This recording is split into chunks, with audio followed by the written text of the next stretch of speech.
창립 5주년 기념식을 시작하겠습니다. 전국 도시농업 시민협의회의 지역 조직이라고 보시면 좋을 것 같습니다. 그래서 2018년도에 4월 달에 창립을 했고요. 그리고 2021년도에는 저희가 인천 도시농부 리딩맨 2022년도 4월 11일에는 도시농업의 날 행사도 진행을 했습니다. 고맙습니다. 기후위기를 어떻게 잘 대응해 나갈 거냐에 대한 열띤 토론과 주제 발표가 시민의 입장에서 또는 인천 시에 있는 도시농업 활동가의 입장에서 시민단체의 입장에서 이렇게 참석해 주신 저를 포함한 모든 인천의 도시농민들께 진심으로 감사의 말씀을 드리겠습니다. 감사합니다. 얼마 전에 농진청에서 도시농업의 그 가치를 평가를 했습니다. 무려 이제 5조 2천억 원에 달하는 금액인데요. 이것은 지난 10년 동안 시민사회로부터 출발한 도시농부들과 행정과 어우러진 성과라고 봅니다. 감사합니다. 인천 도시농업 시민협의회 창립 5주년을 진심으로 축하드리며 인천 도시농업의 변화 발전, 미래지향적인 역할의 새로운 계기가 되기를 진심으로 기대하며 인사에 대신하겠습니다. 감사합니다. 인천시 도시농업 활성화에 기여한 공로가 크므로 이에 표창합니다. 2023년 8월 30일 인천 도시농업 시민협의회 회장 유형민. 큰 박수 부탁드립니다. 잘 어울리십니다. 전국 도시농업 시민협의회 대표 김진덕. 축하드립니다. 축하드립니다.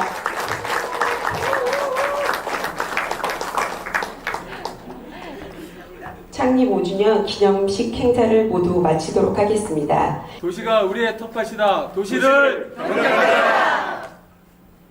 한번 더 할게요. 네, 안녕하세요. 플레이엣의 김성원 소장입니다. 저는 이제 도시농업이 전기를 맡고 있다라고 생각을 해요는 베이비부머 세대들이 등장하잖아요. 정원과 관련된 관심들, 다양한 유형의 그런 도시 텃밭, 도시 농장들이 등장하고 있는데, 근데 반면에 도시농업이 이제 위기를 좀 맞고 있다라는 생각이 드는데, 개발 압력에 처해 있다라고 단순한 도시민들의 농업 취미를 지원하는 정도로 인식하는 수준, 이런 것들이 도시농업의 발전과 확대를 막고 있는 요소라고 볼 수가 있습니다. 그러면 상원회의에서 조례를 통과합니다. 베를린 커뮤니티 정원 프로그램은 더 많은 시민들에게 함께 정원을 가꿀 수 있는 기회를 제공하고 기존 정원을 지속하고 없애지 않는다는 얘기입니다. 그 다음에 추가 확보를 추진한다.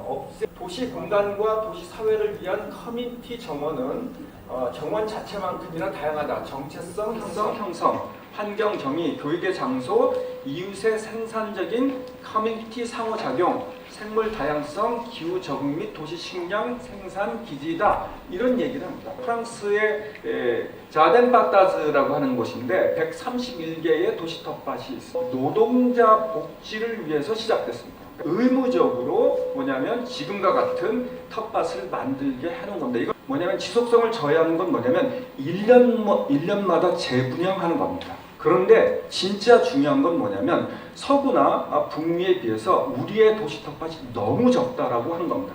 그런 점에서 앞으로 도시 텃밭은 기후변화 시기에 필수 공유지가 되어야 될 필요성이 있다. 공동체 정원도 보시면 텃밭도 있고 공원도 있고 놀이터들이 이렇게 있습니다. 텃밭만 있지 않죠. 우리는 그동안 텃밭은 별도의 어떤 시설로 생각했는데요. 이미 많은 추세들이 뭐냐면 다양한 생태적 시설들과 함께 공원과 함께 조성하는 것들이 큰 흐름이라고 볼 수가 있습니다. 공원은 단순히 관상과 산책의 공간이 아니라 시민적 활동이 벌어지는 공간으로 조성해야 한다라고 하는 주장이 초기서부터 있었고, 그런 것들이 오히려 굉장히 강화되면서 시민들의 참여를 지원하고 있는 상황입니다. 그래서 많은 곳들이 공원에 도시 텃밭들을 두고 있는 거죠. 공원들의 상당한 정도의 도시 텃밭, 도시 농장들을 수용하는 방향으로 개발할 필요성이 있다. 도시 텃밭을 중심으로 해서 함께 합치고 있다는 거죠. 그러니까 도시 텃밭의 기능들이 더 확장되는 좀 더 포괄적인 공공장소로 바뀌고 있는 흐름들을 우리가 볼 수가 있습니다.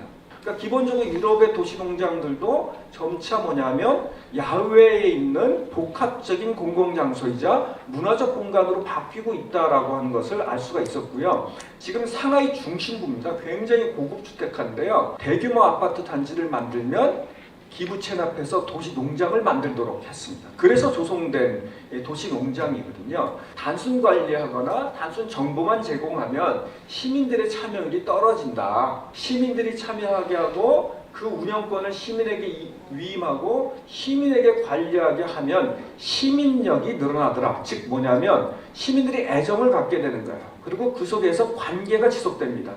도시에서 삶이 좋아지려면 결국은 공공장소와 공공시설이 많아야 된다. 여기서 말하는 것은 텃밭, 놀이터, 도서관, 체육관 등등 여러 가지를 포함하거든요. 저는 도시 텃밭이야말로 공공장소 중에 기후변화 시기에 굉장히 중요한 공공장소다. 근데 그 공공장소에 세 가지 요소가 있는데 하나는 장소, 그 다음에 사람, 그 다음에 교류입니다. 그런데 우리는 지금 많은 시민들은 텃밭에서 지속적인 교류와 공동체적 경험과 협력의 경험을 쌓기를 원합니다. 그렇지만 현재의 공동텃밭과 관련된 많은 지자체의 정책들은 그러한 것들을 고려하지 않습니다. 사회적 교류가 일어나지 않는다고 하면 그것은 진정한 공공장소가 될 수 없다. 그래서 앞으로의 도시텃밭이라고 하는 것은 단순히 농업 취미 또는 개발 유보된 공간의 활용 차원에서 접근하는 것이 아니라 기후변화 시대의 포괄적인 가치를 인정하고 거기에 공동체 형성에 초점을 맞추고 그다음 기존의 제도를 바꾸면서 그 지속성, 여러 가지 의미에서의 지속성을 확대하는 방향으로 노력해 주셨으면 좋겠습니다. 이상으로 마치도록 하겠습니다. 경제적, 환경적, 사회적인 아까 우리 김지덕 대표님 말씀하신 농진청이 최근에 도시농업이 5조 원의 가치가 있다는 거 있잖아요. 그게 경제적 가치, 환경적 가치, 사회적 가치를 모두 합친 것이 그래야 되겠죠. 이 북극에 있는 얼음이 2030년이면 다 사라진다 하는 걸 이제 네이처라는 그 학술지에 발표했습니다. 사람들이 깜짝 놀랐죠. 생각보다 너무 빨리 찾아오는 문제구나. 그래서 이 기후변화는 빈부 격차에 따라서 차별적으로 영향을 미칩니다. 그리고 농사에도 부정적인 영향을 미칩니다. 해충들이 많이 생기니까. 그래서 요새는 생태 전환이라는 말이 많이 나옵니다. 우리 도시농업은 생태 전환에 아주 큰 기여를, 탄소 중립에 기여하는 농부, 또 생물 다양성 정진에 기여하는 앞장서는 농부, 그다음에 먹거리 체계를 구축하기 위해서 활동하는 농부. 이 5가지 원칙을 고려하는 발전이 지속하는 과정의 원칙인데 우리 도시농업이 이런 도시의 지속 가능성을 증진하는데 아주 적합한 활동이다. 도시농업이 무엇인가? 왜 우리는 도시농업을 하는가? 이런根本적인 물음을 물어보는 그런 것들이 없는 거고요. 그 다음에 서로 정보가 부족한 비협에 서로 이게 네트워크가 잘 돼야 되는데 그게 잘 안 되고 있고요. 도시농업 관련 출판물이 급증을 하고 있고요. 관심도 폭증을 하고 있습니다. 그리고 이제 여러 나라가 도시농업을 활발하게 하고 있는데 미국, 독일, 영국 순서로. 그래서 아까 요 세 나라 중심으로 아까 김성근 선생님께서 사례를 많이 하는데 그 이유가 이 세 나라가 가장 활발하게 하고 있거든요. 미국 뉴욕시는요 도시농업 팀을 만들었어요. 근데 이 팀이 우리나라 다릅니다. 시장 직속에 있어요. 그러니까 근데 팀이라는데 이 직원이 3명밖에 없어요. 굉장히 조그마지만 힘은 굉장히 셉니다. 왜냐하면은 다른 데는 우리 지자체는 시장한테 직접 만나 보고하는 경우는 없잖아요. 이거는 보고 바로 하시는 있으니까 그런 것도 있고. 그 다음에 뉴욕주에서는요 최근에 법안이 새로 하나 통과가 됐습니다. 아직 상원, 하원 다 통과했는데 주지사가 서명 안 했어요. 이게 뭐냐면요. 이 공동체 텃밭을 함부로 없애지 못하는 게 맞는 법안이에요. 그냥 무슨 공학적으로 접근하는 것이 아니라 섭지를 많이 만들고 포장을 할 때 투수성 포장을 도시의 숲을 만들고 꽃가루, 매개자, 친화, 정원 길미다마는 밀원 식물을 심니다. 밀원. 꿀이 많은 꽃이 많이 피는 그런 식물들을 가능한 많이 이제 키운다는 거죠. 빗물을 저장하고요. 그다음에 도시의 텃밭을 많이 만드는 것이 기후 위기 시대에 해법은 자연 기반 해법이 되겠다. 텃밭이 많아지면은 그린 인프라가 된다는 말씀이고요. 저는 다시 야생으로 돌아간다. 가장 상징적으로 보여주는 것이 토종종자입니다. 토종종자라는 것은 우리 생태계에서 오랫동안 살아왔던 종자잖아요. 그런 게 거기 가장 맞는 제야생화죠. 이 먹거리 숲은요, 기후변화 때문입니다. 탄소 흡수원 역할을 하니까요. 그 다음에 환경 개선하고, 그리고 이제 도시농업이 지금 조금 요새는 여러 가지 다양성을 잃어가고 있는 건 사실이지 않습니까? 근데 이 먹거리 숲은 새로운 활력을 불어넣을 수 있다. 왼쪽에 보면 가장 일반적인 도시 텃밭 모습이지 않습니까? 이렇게 오른쪽으로 바뀔 수 있어서 이것은 뉴질랜드에 있는 먹거리 숲을 찍은 거거든요. 그냥 단순한 숲이 아니라 다 먹는 것으로 숲을 이루고 있는 걸 볼 수 있습니다. 스마트팜이라는 식물 공장이라는 말 여러분이 감격히 합니다. 사회적 처방이 없지 않습니까? 스마트팜, 식물 공장에 무슨 같이 공동체 이뤄가고 개념이 좀 멀지 않습니까?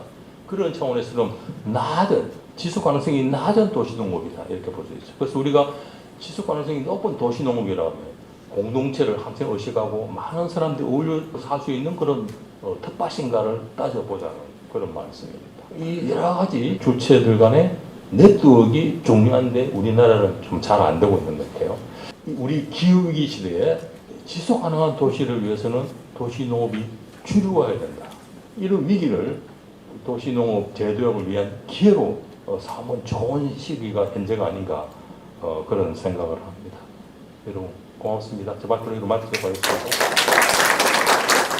간판에 써 있는 글이 있는데 그 글에 저희가 실천하고자 하는 내용들이 잘 이렇게 써 있습니다. 한번 읽어주시면 좋은데, 그 공동체를 지향하는 텃밭이에요. 저는 이제 이 안에서 저희가 어떻게 공동체 활동을 하고 있는지 그걸 조금 이렇게 중심으로 말씀을 드릴 거예요. 물론 다른 이야기는 할 얘기가 너무나 많지만 오늘은 그 공동체 활동을 중심으로 말씀을 드릴 겁니다. 어떤 결정을 지을 때 운영위원들이 하시고요. 그리고 여러 가지 이음 텃밭에 행사를 기획해서 한다든가 활동가하고 같이 비슷한 활동을 해주시고 활동가보다 더 활동가 같은 활동도 심지어 해주시기도 하십니다. 가운데 보이는 저기 두 번째 사진에 보면 물조루가 이렇게 물이 담아져서 예쁘게 이렇게 있는데요. 그런 경우처럼 아주 작은 실천이지만 저게 아침에 출근하시기 전에 운영위원 한 분이 오셔서 저렇게 물을 담아놓고 가세요.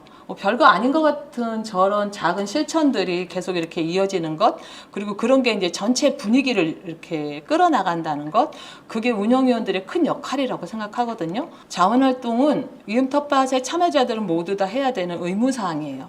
예를 들어서 배수로를 정비를 한다든지, 경관에 풀을 벤다든지, 나눔 밭을 경작하는 일을 또 같이 하기도 합니다.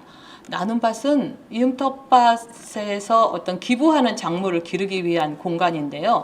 그 나눔 밭을 다 같이 경작하면서 또 이렇게 농사를 짓는구나 하는 방법도 배우는 그런 공동의 작업 활동을 30분 정도 하고 친해지는 시간을 가지고 있어요. 그래서 의무로 해야지 되는 활동이지만 호응은 아주 좋아요. 배우기도 많이 한다, 또 서로 친해져서 좋다. 3년째 저희가 계속 기부하고 있는 곳이 꽃동네 회관이라는 곳이거든요. 노숙인들에게 무료 급식을 하는 곳이에요. 또 개인 텃밭에서 기부해 주신 것도 있고, 동아리에서 심은 호박을 수확해서 기부하는 체험은 재능을 가지신 분들이 하는 재능 기부 체험도 있고, 아니면 외부 강사를 불러서 하는 체험도 하고 있습니다. 그건 내부나 외부에서 요청이 있으면 늘 견학을 하고 있고, 위음 텃밭에 또 볼만한 거리들이 되게 많아요. 그래서 그런 견학도 많이 요청이 들어오고 있습니다. 나 이런 거 좀 하고 싶어요 해서 만들어진 동아리들이고, 그리고 이 위음 텃밭의 모든 동아리는 텃밭 참여자 외에 다른 분들도 들어오실 수 있어요. 호박을 심는 사람들이라는 동아리를 만들어서 개인 텃밭이 아닌 주변에 빈 땅에다가 호박을 심었어요. 그리고 호박잎도 많이 기부했고 아직도 많이 열리고 있습니다. 이건 도시락 모임이에요. 채식 도시락만 싸와요. 생태나 환경이나 먹거리 이런 거를 공부하시면서 인연이 돼서 거기에 이제 관심이 많아지시면서 결국은 우리는 농사를 지어야 되겠다. 라고 생각하셔서 이음 텃밭에 와서 공동체 텃밭을 분양받아서 하고 계시는 팀이거든요. 그 팀에 계신 분들이 채식 도시락 모임을 시작해서 지금 채식 도시락을 싸가지고 와서 먹는 모임을 2주에 한 번 정도 하고 있어요. 그리고 허브 가든 모임이 있고 이 이름처럼 허브를 키워보고 또 활용해보고 공부하는 모임이에요. 어린이 텃밭은 엄마하고 아이들이 같이 노는 모임이에요. 그리고 퇴진사는 이음 텃밭의 자랑거리예요. 퇴비에 진심인 사람들. 저 깻묵액비를 많이 만들어서 모든 텃밭의 사람들이 다 갖다 쓰고 있어요. 문화예술팀은 이것도 3년째 지금 운영하고 있는 동아리 활동인데요. 그리고 아이돌이 있어요. 아름다운 이음의 돌담 쌓기 모임입니다. 이음 텃밭에는 외국인들이 좀 있어요. 특히 송도에 있는 국제기후기금으로 운영되고 있는 GCF라는 곳이 있거든요. 그 GCF에 다니는 외국인들이 저희 이음 텃밭에는 좀 있습니다. 그래서 그분들이 자기 나라에 채소를 심어보고 싶어 하셨어요.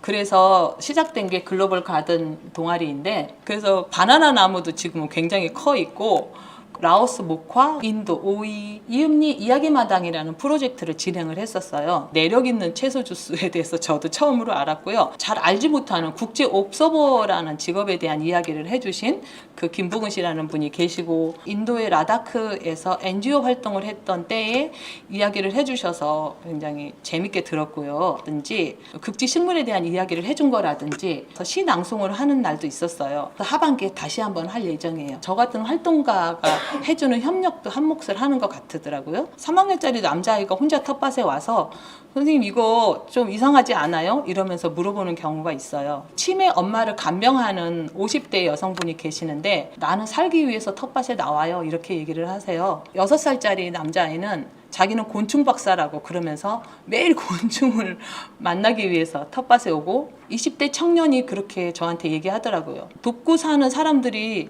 있다는 걸 처음 경험해 봤어요. 이렇게 얘기를 하는 거예요. 공간의 유지가 불안하지 않다면 어떨까라는 생각을 했어요. 그러면 정말 더 많은 얘기가 나올 수 있지 않을까? 그런 생각을 했습니다. 감사합니다.